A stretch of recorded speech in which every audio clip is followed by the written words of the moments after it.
Hi, I'm Elizabeth Bowman and welcome to the Scene Room. Today I have Ben Hoffman here. He's the CEO of Square Productions, a marketing agency specializing in promoting live classical music with a special emphasis on cold audience attraction and retention. He is just the kind of person I like to talk to as an arts marketer. I was inspired by something he said on LinkedIn, and that's how this connection all came to be. So let's get started. Ben, welcome to the Scene Room. Thanks so much for being here. Thank you for having me. Very excited. So I was inspired by your recent LinkedIn post on symphony season marketing specifically.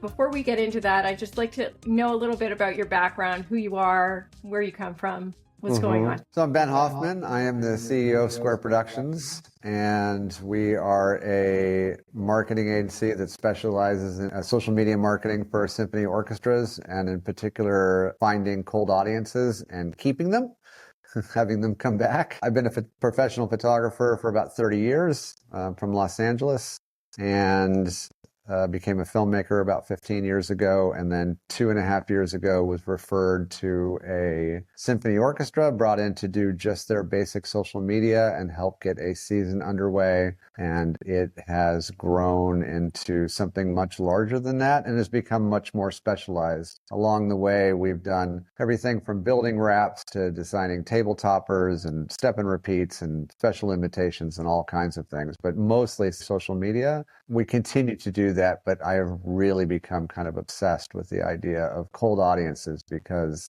we have seen a change, certainly in large part to the way that we are approaching social media. And that changes when we first started going to the concerts, there were very few young people. And a year later, there were so many that I had an usher actually flag me down one night and say, "What is happening? This is amazing." And so very passionate about that. And you're based in Los Angeles? Yeah, so I'm based in Los Angeles, but actually a lot of our team is in Ukraine. So as we speak, I'm actually in the west of Ukraine right now. One of the things that we are doing, I'm very passionate about what's happening in Ukraine. And so our idea is to work with American companies and have a lot of our workers actually in Ukraine, which is actually really beneficial to American companies as well, because we can do the work at very, very competitive rates. What's your history with classical music? I understand you started a business for symphony marketing, but how would we land there?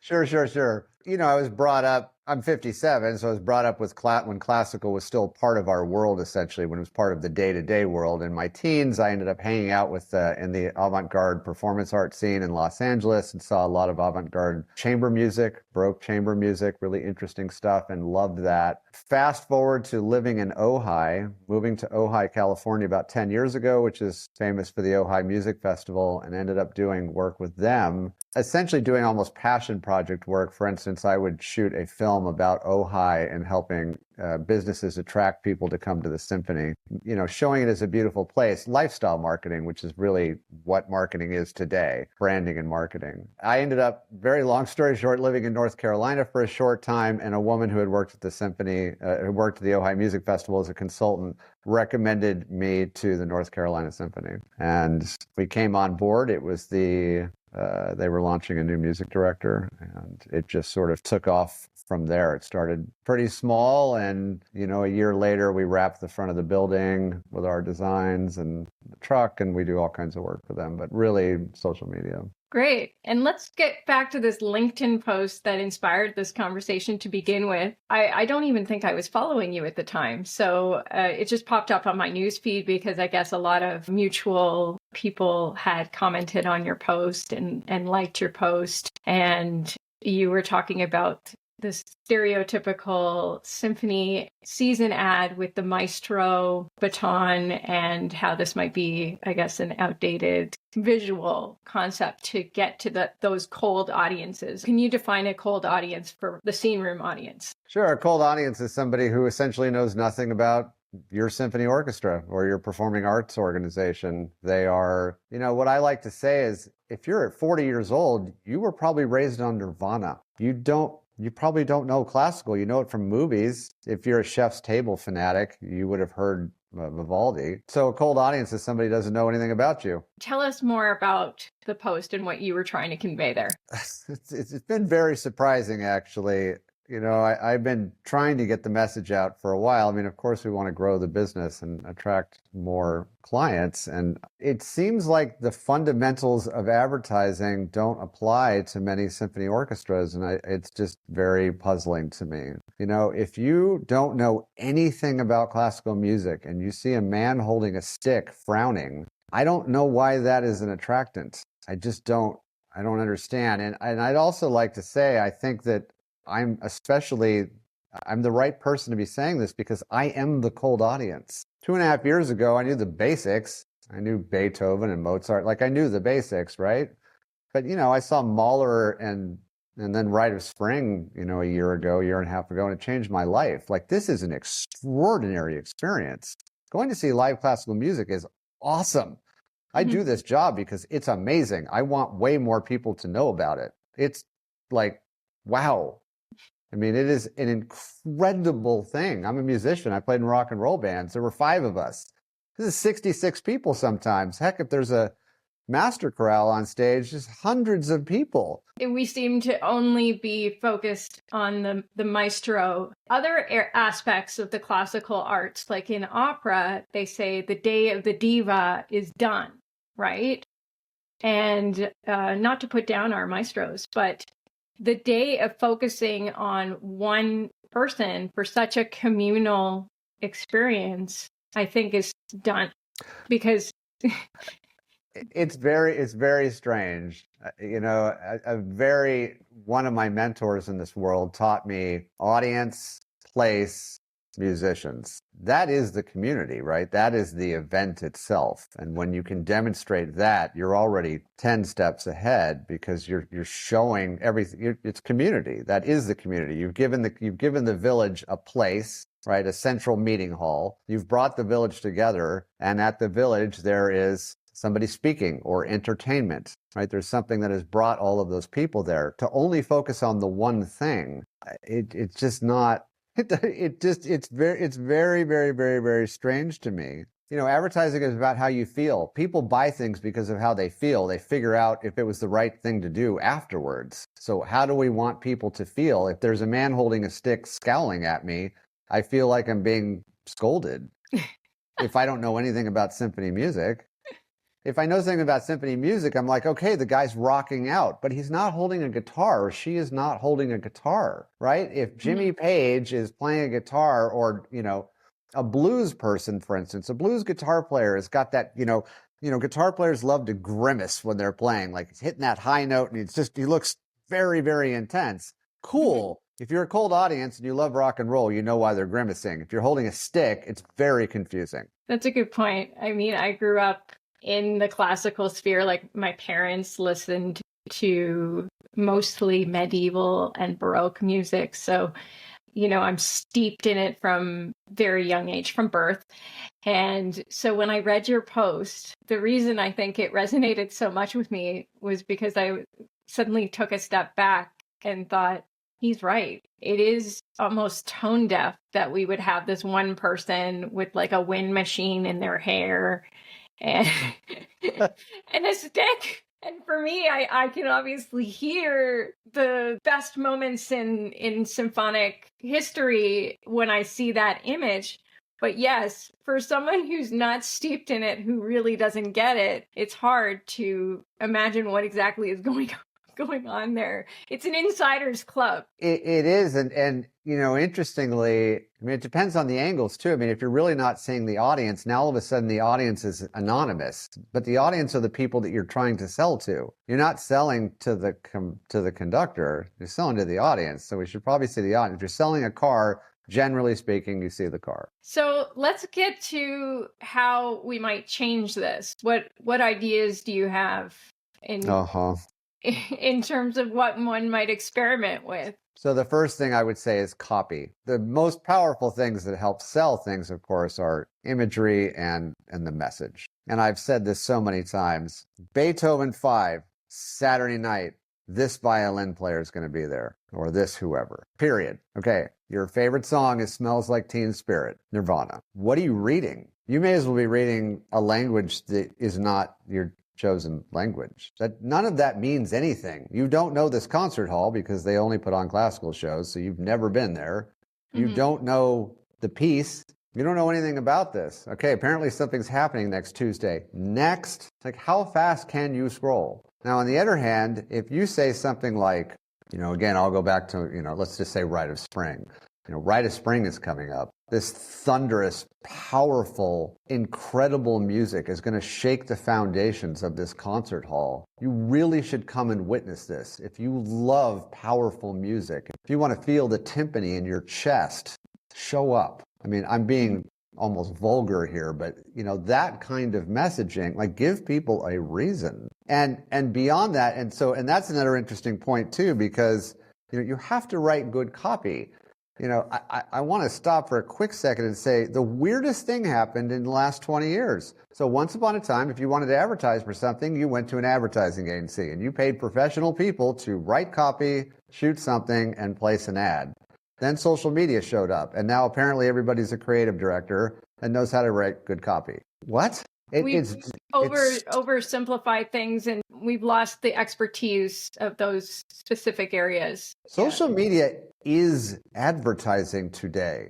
Organic, branded social media is advertising today. Brand is everything today. That is long game advertising, and if there's anything that's amazing about classical music, it is long game.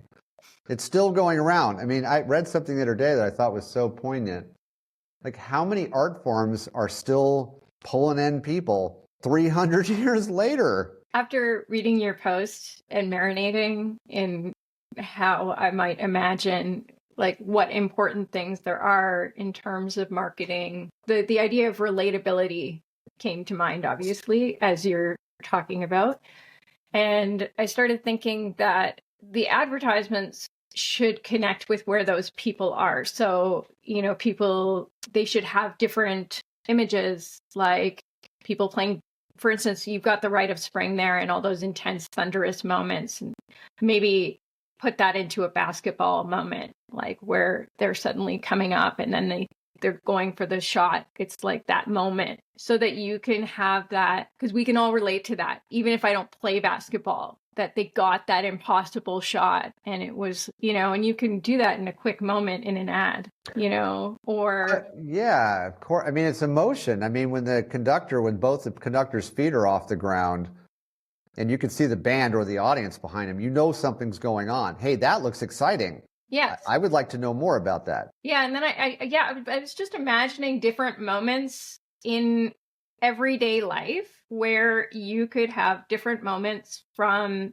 the symphony season, advertising those everyday life things. And then there you have the symphony is everywhere, or the rhythm of life, or No, I like to say that a city, once you are the part of the fabric of society, once you're the part of the fabric of your city, you will succeed. You should always be top of mind. I mean, the best things in your city, the best restaurants, sporting events, whatever it is that's popular where you are, once you've arrived, you want to be buzzworthy.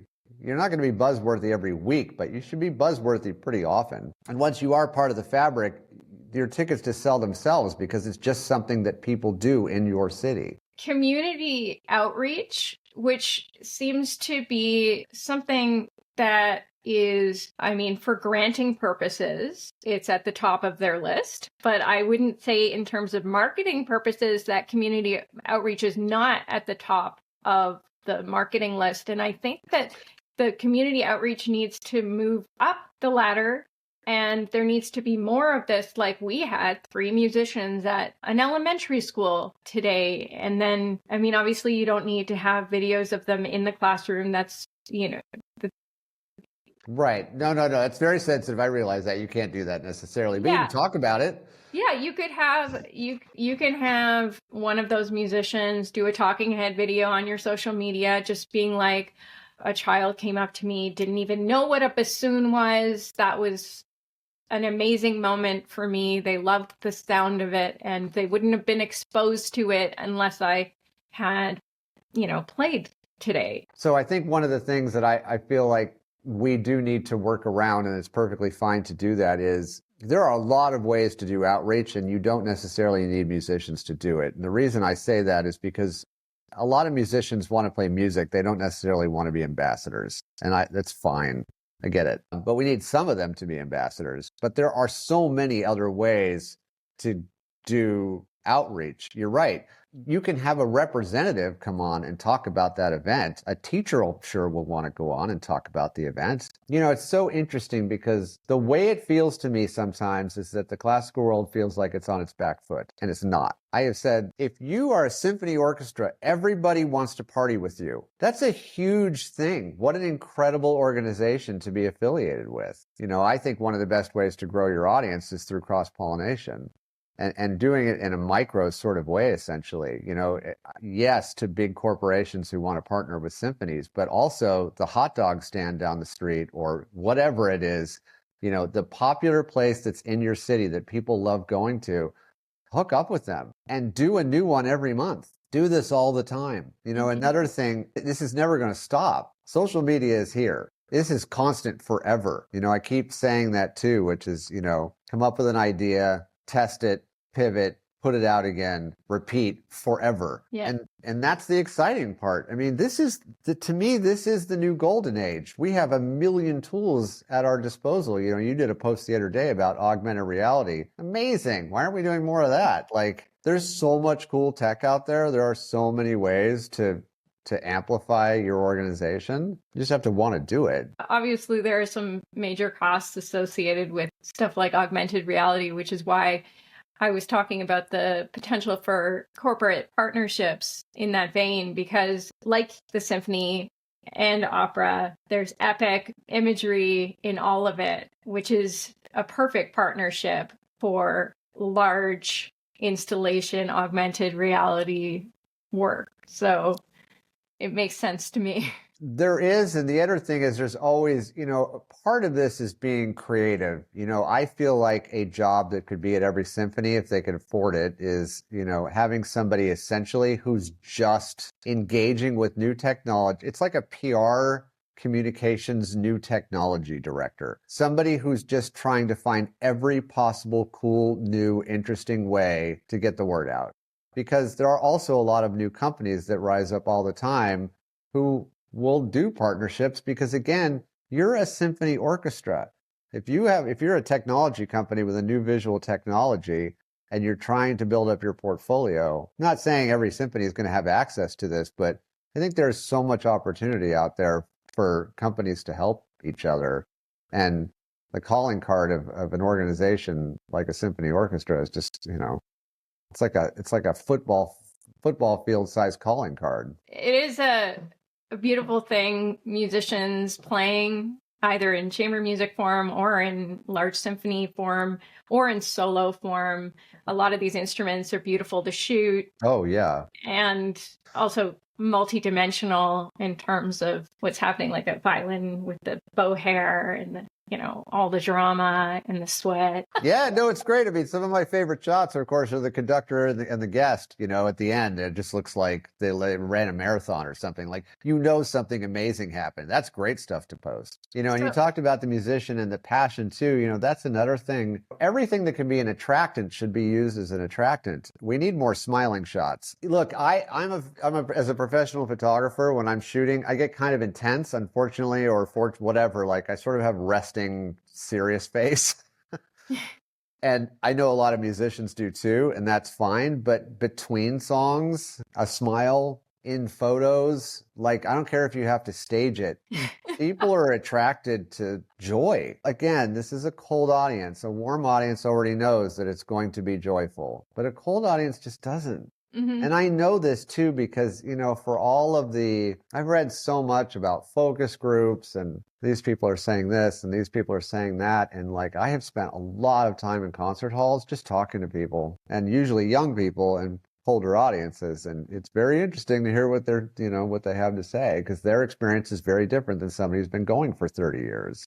It just is. Do you think that in terms of marketing retention idea, our job as arts marketers is not finished with the campaign, but once they enter the hall, there needs to be the continuation of that campaign. The marketing effort is continued during the experience of being in the hall. I feel like once everyone's in the hall, they're like, okay, the numbers are like this, and we're good. We've hit the target, and then. So again, that was my conceptualized test pivot market, forever. So two things about that. Yeah, 1,000%. I think they should be taken by the hand through the experience and after the experience and forever. One, two, I think that we have to focus on getting people to the right concert the first time. So I believe that one of the reasons people don't come back is because they went to the wrong concert. If you love sweet, soft music, you should not go see Stravinsky.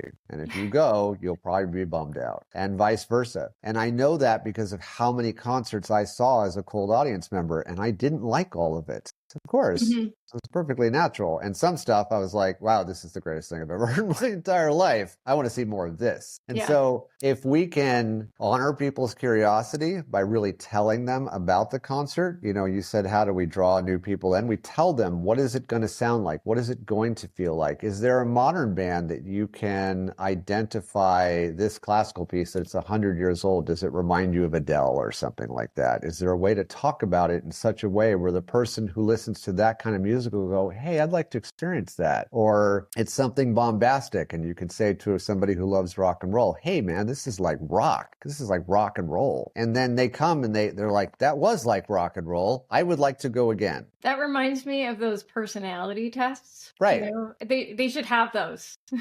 Right. Yeah, no, totally.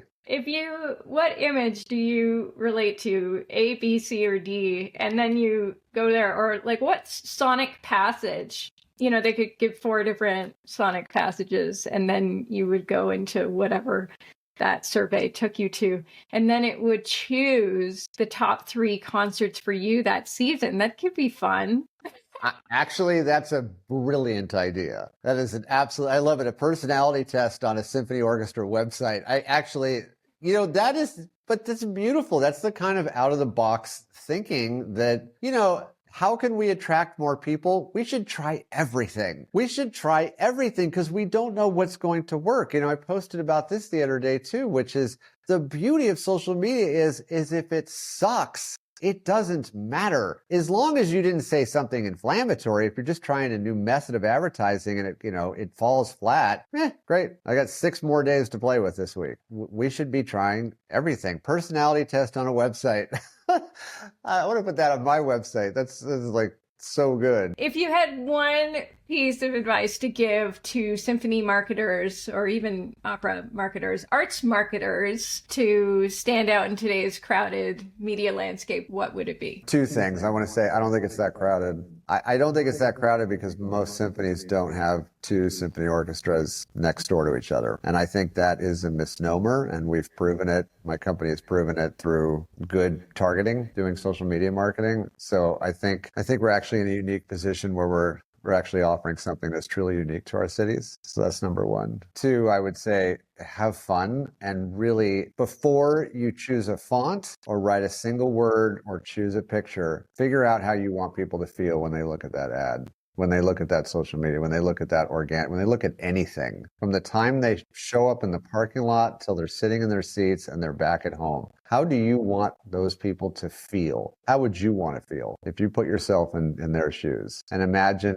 that they don't know anything about classical music, like nothing. They know nothing about classical music. What would you tell them? Because after all of the stuff that I write and I talk about, I get really emotional about this stuff. I get emotional about thinking about it right now because I think that this art form is so extraordinary. Just put your heart into your marketing. Put your everything into your marketing and talk about it the way it makes you feel when you're at your favorite classical concert or when you're at your favorite ballet. I used to go to the ballet with my mom when I was a kid, and she would sit there sobbing at just time. I didn't know why she was doing that at certain times. My father, when he hears Pink Floyd Comfortably Numb, for the 20,000th time, still closes his eyes and is lost in it. Let's find the heart in what we're doing. So that's what I would say. Use your heart. I hope that we'll connect more in the future and stay in touch and I would love that. I really enjoyed it. Really found this really interesting to talk about, and there's certainly much more to talk about.